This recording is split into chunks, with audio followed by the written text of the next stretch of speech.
What's up, everybody? Welcome back to another video. Hey, wait a second. Are you subbed? Hey, subscribe, will you? Hey guys, welcome back to a, well, that was weird. Just made my video disappear. I wonder if it's because I set it to 5 million seconds and I had a problem with that. Anyway, or the fade out. Oh yeah, sorry, because the fade out here is set to 50. I need to add another 0 here. I want to just leave my box showing for a long time. It's not showing the other one yet because it's waiting for 5 minutes to show the other one. Alright. Anyway, hey, welcome back and subscribe, will you? To another video on our plugin building series for this little YouTube plugin we're building. I wanted to do today is I wanted to create a settings area for this advertiser section. And we're going to keep it really simple, but once again, it's going to take you through the ropes of setting up a settings section in our general settings block back here. Let's just create a blue block under this side for our general settings for our advertiser settings, and let's make all this stuff editable from the back end, output it into our code right here, and make it more user-friendly. Because right now you got to know how to edit this stuff, and we don't want our users that use our plugin to have to do that. Well, that's our job. So in order to do that, we have to start back in our Visual Studio, and we have to start in, let me go to the left side here and show you what we're dealing with. We have to go to the includes and just the name of your class and the name of your plugin. That's going to take you into here, and we have to go down to our admin hooks right here. And we're registering some general settings. Let's register a new set of general settings. And let's call these register WP10 advertiser. Advertiser settings. Alright, register WP10 advertiser settings. Now as you recall, we're calling to our plugin admin. That is our admin class inside of our admin folder, and just the class WP10 admin that opens this file. And in this file we've done quite a bit of stuff. We've added shortcodes, we've added custom functions, but in between there we have this settings areas. Guess what we're going to do? You guessing it? That's right. We're going to add another public function, and it's going to be the function we just set, advertiser settings. We're going to open it up. Alright, now we need to figure out what settings we want to register. Well, if we head back to the front end of our site and we take a look, there's a few things I want to be able to set here. First, I want to be able to set the Michelin. I want to be able to set the advertiser, okay, or the video ID for the advertiser, the title, the body copy, what the button says, and I would even create I'm even debating on creating a skip ad seconds button that goes ahead and lets us know, or lets the user decide how long they want to skip an ad. I'm back and forth on that. I'm considering just leaving it like 10 seconds or something, but we'll see.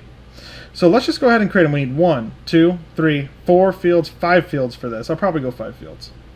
So back over in here, let's go ahead and pull a register settings. Just copy from the one above. Do it lazily. Register the advertiser settings. This would give you full control over the advertiser content without having to change code. So we're going to call this, and actually I shouldn't have done all that like an idiot because I'd rather do it first. Edit redo. Edit redo again. Okay, never mind. Doesn't want to redo. Alright, so we're going to call this WP10 add settings for our database field. And then we have all these different types. Those are the actual fields that we're going to save. So we need 5 fields. And let's call the first one add video.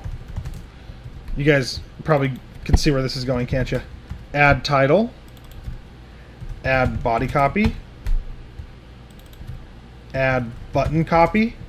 And add skip seconds. Now this is all something that, this is all just like I'm literally pulling this out of the air right now. But that's the fields we're going to use, okay? Now we have registered our settings. So now we have to go back to the actual page and create, or to our settings page and create the field and then call this information in. Well, how are we going to do that? Back in our admin, in our partials, we have our settings callback page. This is the callback that this page is calling to generate its code. And we're going to copy from one of our upper boxes here. We have a two grid display type. And what I'm probably going to do is just put it right underneath this first one because it's inside of a alert warning right now. I'm probably going to just put it in the same column. That's okay. And versus just create a new one underneath it. I could do that too, by the way. But I'm just going to give us a lot of space here so we can see what we're doing. Open it wide open. All right, and give us a lot of space to look at here. All right, so now we have some space to work with on that. And what I'd like to do is I'd like to go ahead and copy a form group like this one here. This would be fine. And let's create a new form. Although in this one, it's got an alert class. So I'm debating what I want to do. I'm thinking maybe I'll just take the whole thing. Let's go ahead and put it in right here. So now we're working with this new form. And if we head back to our settings, we should have another one of these green ones underneath here. And we do. It's kind of out of my laptop screen. I'd probably put these in an accordion, honestly. We might even do that in the end where it's the different, it shows across, kind of like click here, then it opens up an accordion, accordion, accordion. I probably will do that in the end. But for right now, this is okay, just to kind of get things rolling. All right, so we've created a successful clone here. And instead of making it alert success, I just want to make it alert primary. Let's just make it primary. It's going to change it to blue. Alright, that's better. Now it has some kind of a different color than the other one. Alright, so let's just start changing our information around. First of all, we need to do the settings fields. As you know, these are the call fields for which settings these are relating to, and we just set those over here in our admin class, and we called it WP10 add settings. So the first thing we need to do is put those in, and now it knows that that's where we're saving this form group to. Everything else can be left the same. So in the H1, we're going to call this advertiser settings. And the H3 can just say, you know, set up your advertiser settings below. Also, guys, another thing is I'm not actually giving this an option to say yes or no.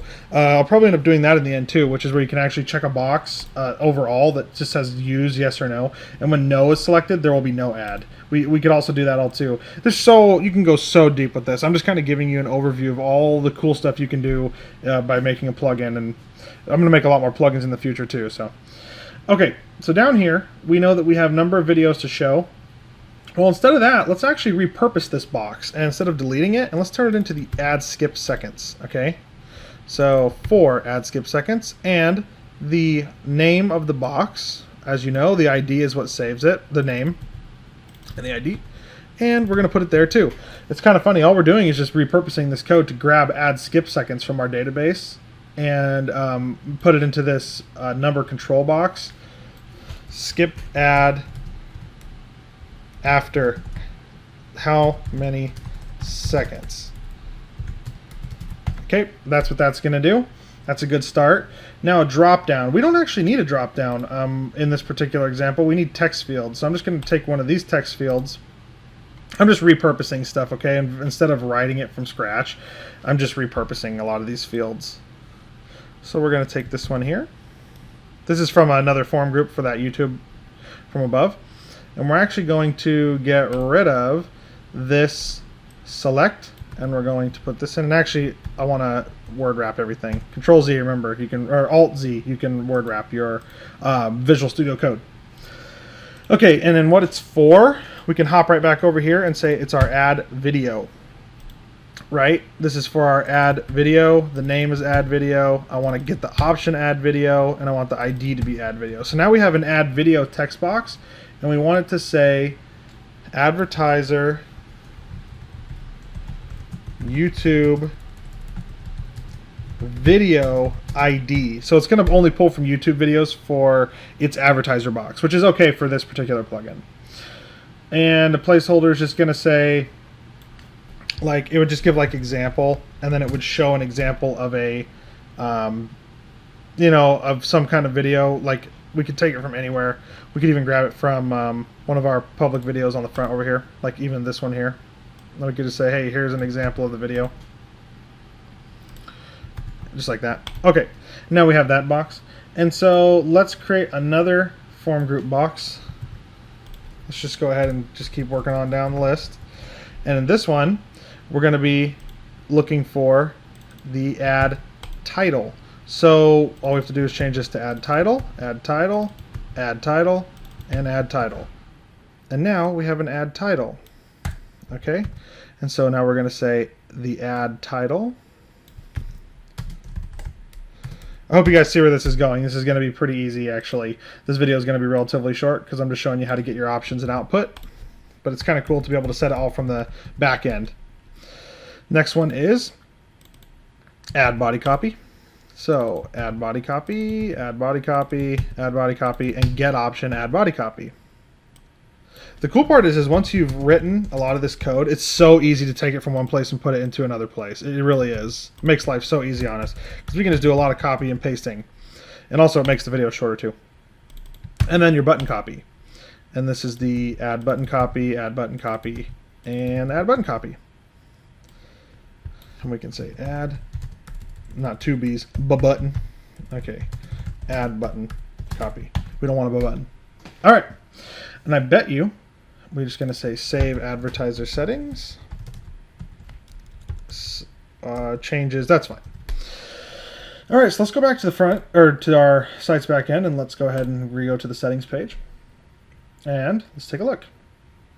All right, now we have some settings, but nothing's been set, right? All we have is a placeholder for that, and we could actually placeholder all this stuff, as you full well know. But let's go ahead and save this to 5 seconds, save advertiser settings. And look, it's got 5 in it, but it's not enabling anything else because we've set up a brand new set of settings. All right, so back on our watch page, or I'm sorry, let's go to the back end and go to the public file where it's actually outputting our ad, because we actually have the ad I want right here, that Michelin tire ad.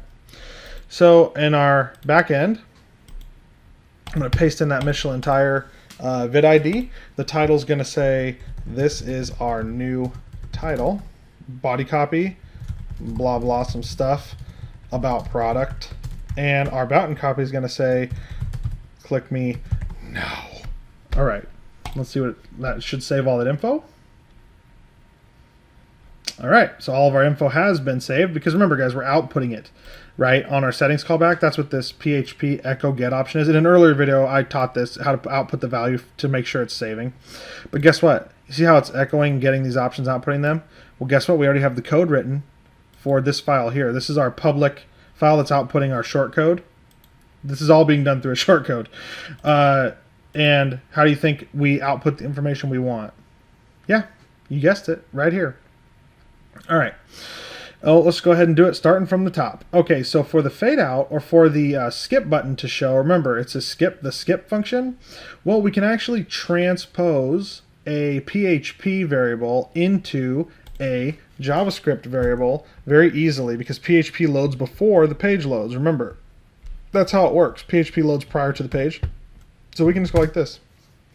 Var, how about seconds, equals, and let's make it equal, watch this. Aha! And guess what we're going to echo? Take a quick guess. Come on, do it. We're going to echo the get option, add skip seconds. But we can't do just that, because remember, it only equals 5. So that's not equal. Remember, it's in milliseconds. So how do we make it? How do we make it echo everything we want? Well, let's concatenate inside of the PHP.